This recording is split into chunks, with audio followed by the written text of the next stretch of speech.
I think that there is a huge difference, and this applies to trading as well. If you're going to sit at your desk and talk about, well, man, why do I suck so bad? You know, why can't I ever get it right? Why am I always such a failure? You know, why is my life so bad?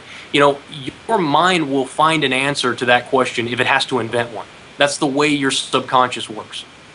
And so if you're able to ask more empowering questions of yourself, like, you know, how do I improve my life? How do I make more money? How do I solve this problem? How do I overcome this obstacle? Rather than saying, why are these obstacles in my way? You're going to achieve a lot more in your life. And it's amazing how many answers come about when you ask the right questions.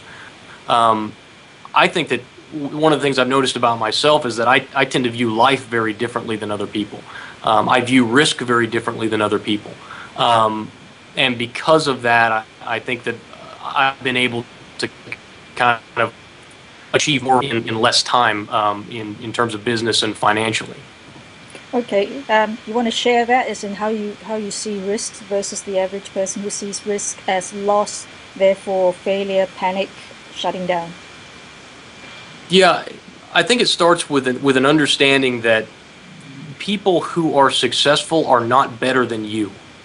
I am not better than the guy who's trying to become a successful trader. Because I'm not better than the guy who's had 3 failed businesses. You know, I had 2 failed businesses before I started trading full time. You know, because they don't know more than you, they're not smarter than you, they don't possess or have a capacity for greatness that in somehow is superior to yours. Within all of us, we all possess a capacity for greatness. And I think that the sooner you understand that and accept that, the farther you're going to go. So it starts with understanding that you can do it. That the people who've been successful don't possess some sort of special innate gift that you don't have. Once you're through that, then it becomes a matter of, okay, how do I get there? And you start assessing risks in terms of, all right, what does this mean?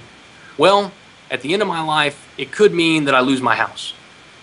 It could mean that that I can't take my family on vacation, or that I have to sell my car.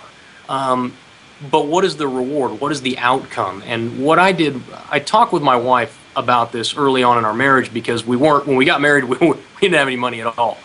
And I wanted to take all these risks, and I wanted to make all these investments, and I wanted to try all these different things. And she was very much a conservative person.